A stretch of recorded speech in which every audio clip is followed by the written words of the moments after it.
at the end you said you want to the different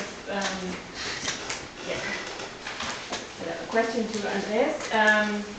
You said you would like to have more cooperation of all the different stakeholders. Do you also give a platform for them? How do you want to achieve this? This is the one question, and then you talked about certificates for the import of small wind technology. As far as I know that import is already quite complicated, so how do you want to do this certificate in Argentina for the imported turbines? Then a question to Roland, quite interesting, the comparison. What is the reputation of NGOs in Tanzania in general? Because I know in other African countries it's often bad reputation, and this is often a problem for project implementation. Then to Zoe, very interesting. We also try to do a bit of analysis of the delivery models, and maybe we can also cooperate in this analysis. And just one last question to Jessica. We talk about volunteers. Do they all come from abroad, or are they maybe from in the country? And what the communities contribute. Sorry for too many questions. You should have called the chicken for the question. Well, you said about stakeholders, no? Information about stakeholders. That was the first question. Could you please? At the very end, you recommend that there should be a cooperation of the fabricants and not a competition. How do you want to promote it? Yes, we want to build up a first figure. Perhaps you can tell me Chamber of Commerce. We want them to join and to build a legal figure as a Chamber of Commerce, so that they can request to the state certain policies. So they are up to now they are a group of manufacturers, but they don't have a legal figure. And so we make 4 manufacturers meetings, and we invite them to the manufacturer meeting, but we are part of the state. So we want them to be independent from us and to give them support activities. But we want them to build the request. Not always attraction, but people by them. Well, I can just make a quick comment, because we did an association like that in France for manufacturers, installers and manufacturers. And the problem we had, and for me the problem that we did, is we didn't include also the users of the small wind turbines. And I think it's really important, if you're going to make a small wind association, it includes home-built machines, industrial machines, installers, but also to try to include as well people that are using those machines. Yes, so include users also. Yes. Okay. And that's perhaps the strength of wind empowerment, because we have here today, we have users of the technology as well as manufacturers, installers, and people that are researching the technology in general. So we have quite a broad membership, and I think that diversity is really a strength of the global association. Great, there's another question about certification. Yes, we think that nowadays actually imports in Argentina are difficult, but we think that that's momentarily because of economic reasons. But if things change in time, and so we want to be prepared to the next change, that frontiers will surely open in any moment. And so we want the national industry to be in a level so that they can compete with other manufacturers. If I can also make a quick comment about certification. I work with the IEC board on certification for small wind. One thing that we decided, and what we decided in France, is to not do certification because it's too expensive. And well, not just that, but it's easier to do if you pick up machines when you're not doing certification. So we do testing, and even the IEC board set up a testing committee. So we don't have to necessarily do certification. You can just have testing of the wind turbine, which corresponds to the certification testing. So instead of spending 120,000 euros for a wind turbine, maybe you're spending 5,000. So it's an easier way to get into certification. Maybe that's the way it would be implemented in Argentina, because no manufacturer can pay a real certification scheme. Do we have time to talk about certification? Because this is going to be kind of a bottleneck for anyone that wants to install more and more wind turbines. How about a lunch? Yeah, we've got a discussion of the working groups later, and I suppose it comes under market assessment and delivery models, or it could in the technology. Yeah, maybe that's one thing to bring up in the technology group. No. Roland, what's the state of NGOs in Tanzania? This answer is also not very easy. There's, I would say, the country has a socialistic dependent history under the presidency of Nyerere. So people have a bad reputation, the big companies have a bad reputation, but also the big NGOs, which are bringing in only money and then disappearing out of nowhere. But what I found difficult to explain to everybody is that you can have something like a for-profit, which is not like pulling the gold and the metals out of your country and making very large profits, but just making enough profit to keep the business going. So that was very difficult for me to tell that story. But if you are a local NGO, then the people will understand, like, okay, you're not coming for the big money, you're coming to help. So there's no easy answers depending on who you're talking to. Next. Oh, do you have Just something? one small comment for the case of Senegal. It is my personal opinion from linking on our Senegal activities.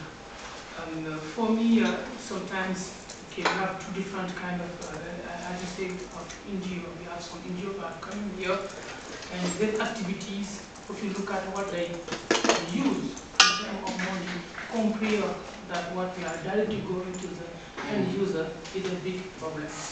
Because in the first early stage, when we are introducing NGO, because sometimes it's the administration, the politics, want to use the money. But now actually I think the NGO are very well installed, and it is now a business.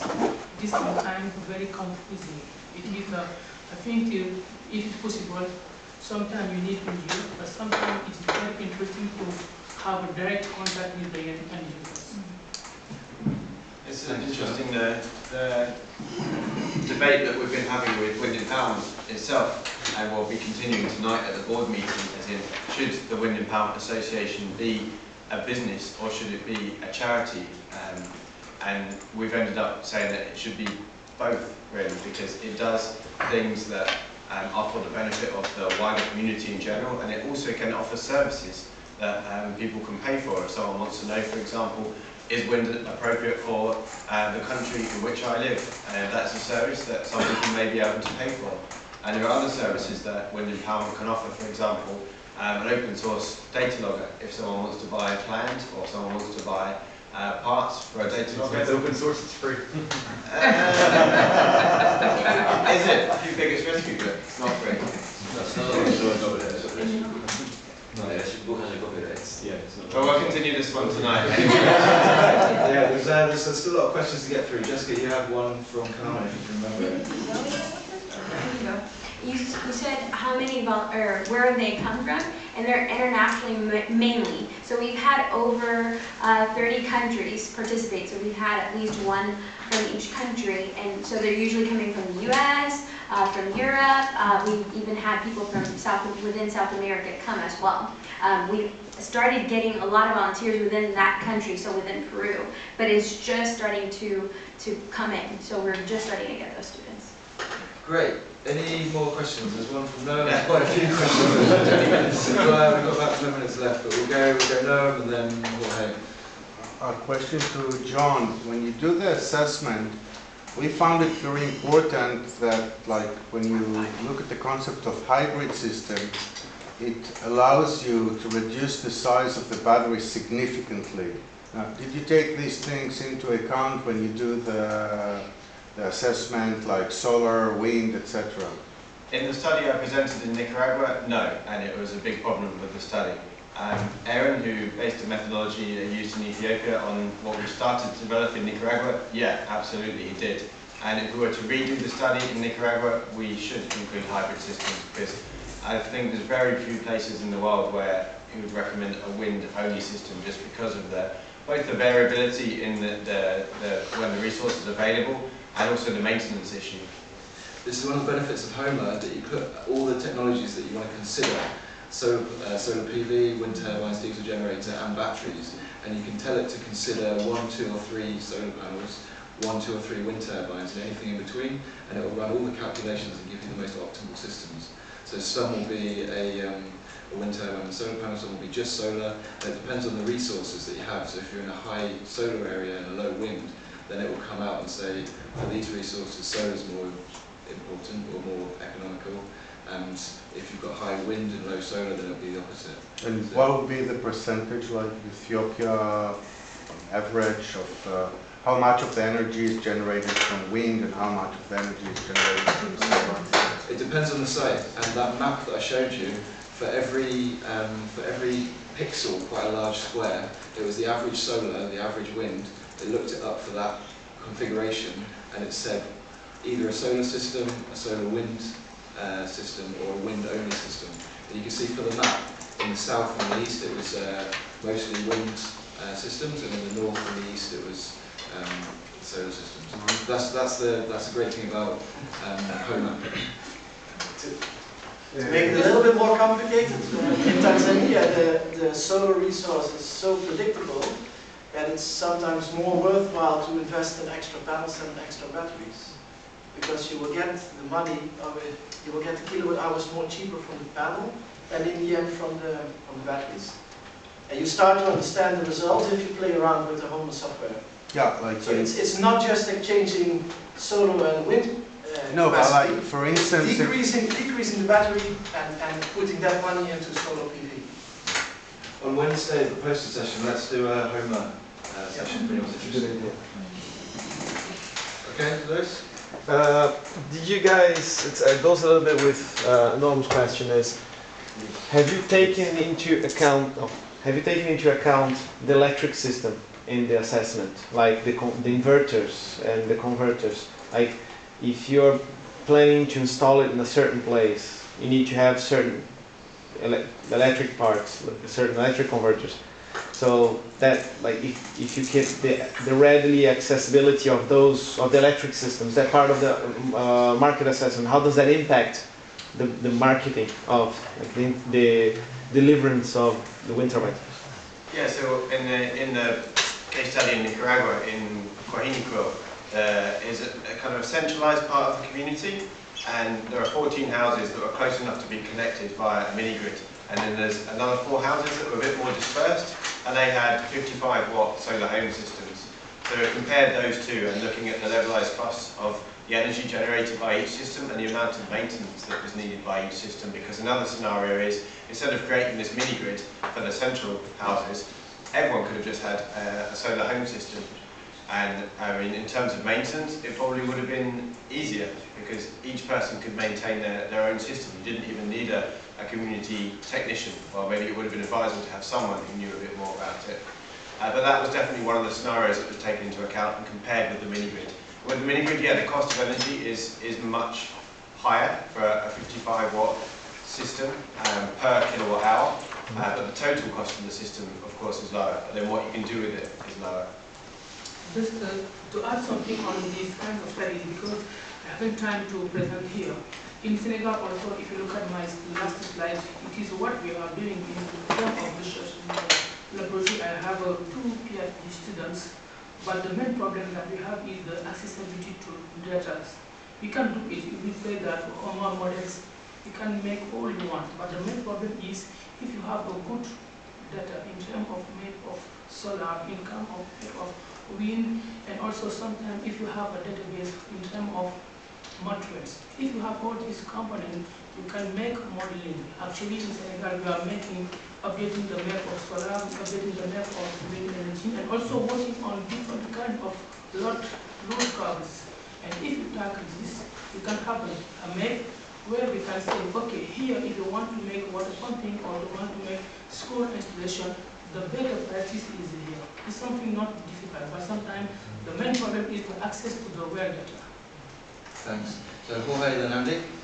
Yeah, the last slide, in the last slide there was a comment about tariffs or the fees that you charge, and I would like to hear from a couple of you, maybe. So how do you calculate the fees? I'm interested in learning about your water pumping system. How much do you charge? Is it depending on how much people can pay, or are you actually trying to get a recovery investment thing to? How do you work out how much you charge for the electricity supply, for water pumping or for electricity? Okay, what I'm explaining here, if you look at the first trend, we said until 2006, and actually we are working on updating money and to install the water pumping or food for populations. And the calculation is, look at what is the cost of the component. For example, I can say to you that for electricity installations, we charge $3,000 for the entire system, and for water pumping is $7,050.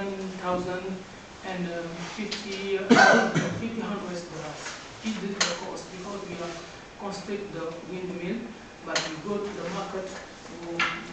We buy the pump, we buy baptismal, so it depends on the market. It is why it is very interesting to actually have some technologies to try to have a different. It depends also on the number. If you have one system, it's different. If you need 10 systems.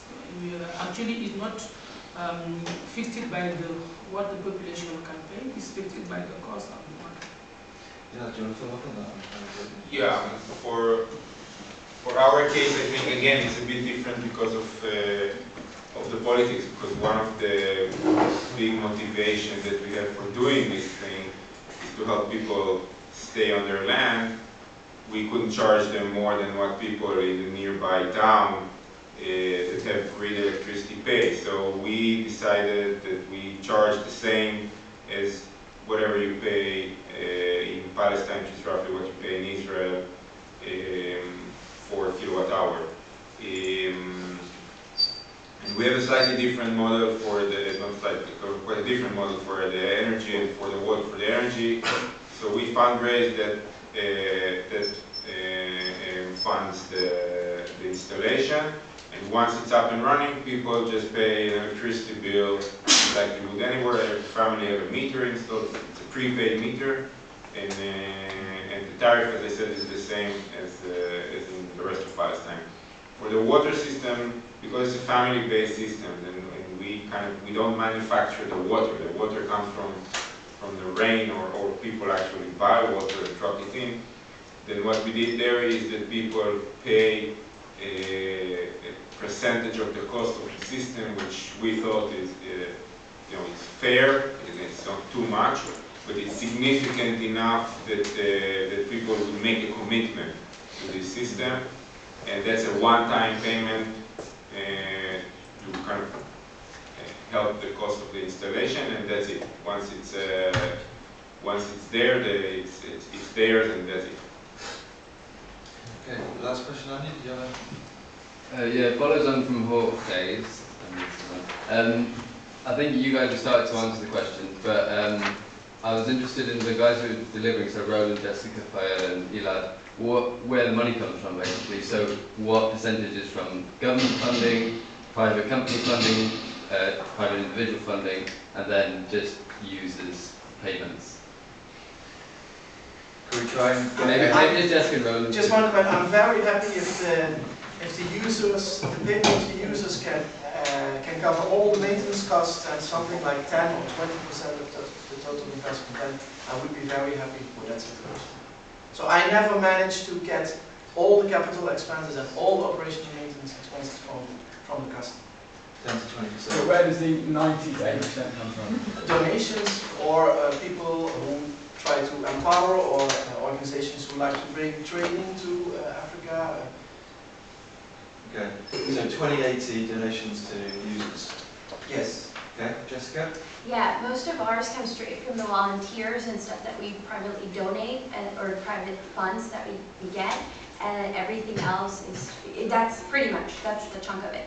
Everything else is what we're going to start doing starting 2015, now that we have the status, and hopefully get that 501c3 like little stipend that you need, and then we actually get donations, etc., because of that success. So would you say like 95% volunteers, exactly. 5% community? Or even Okay. Okay, for our cases, if you look at, if we are trying to say to the end user that if you have the power inside, you can have, for water pumping, for example, you can have inside battery charging or phone charging. And if you look at for our maintenance plan, we say that with the population that you have to save only for 8 days, I think $1, $2. It's not difficult if you have the energy inside to make some activities that can bring money. It is is the model that we use. So what percentage would you say the users pay and what percentage the... So for us, the maintenance is interrupted by the end user. Okay. And the capital costs? The capital costs also is different because we are working with them to try to have that money, and also sometimes we have designed something because we have two different clients. If it is the private people, no problem, they pay. If it's for example, it is for the farmer, they are organization, and what we are doing is to help them to work some proposals to try to help them money. But I will say to them that it's only for the first initial investment. But if you have your own, you have to make business for it. For us, for sustainability, we don't need any time to say, okay, I need money, I need money. Okay, we can construct for the first stage, but after, if you have your installation, you need to make money and you need to pay your maintenance. Okay, I've got a complicated pie chart. What's your pie chart? So our funding comes mainly from what the Europeans in the room pay taxes from. So yes, so at least there's some good stuff from my taxes. Yes. The money that the users pay is not an income component. It goes for a separate bank account that is managed jointly by the communities and common. There's a lawyer local lawyer that is a trustee of that money. And this is really for the long-term maintenance. So in 5 years' time or 10 years' time, when there will be a need to replace batteries, this is the money that will have to replace batteries. The operational cost of the organization, the salaries, the cars, what have you, the lawyers, and of course the cost of the installation itself is all from fundraising that we do. I think, again, we work, I think, in a very different environment to most other NGOs. Palestine, there's a lot of money flowing into Palestine. It's always difficult to fundraise, but I think relatively it's easier to fundraise in Palestine than it is in the rest of the world. And most governments, instead of doing the political work, rather just dump a bunch of money in Palestine and feel that they're under. I think we're being chicken. That was a good summing up of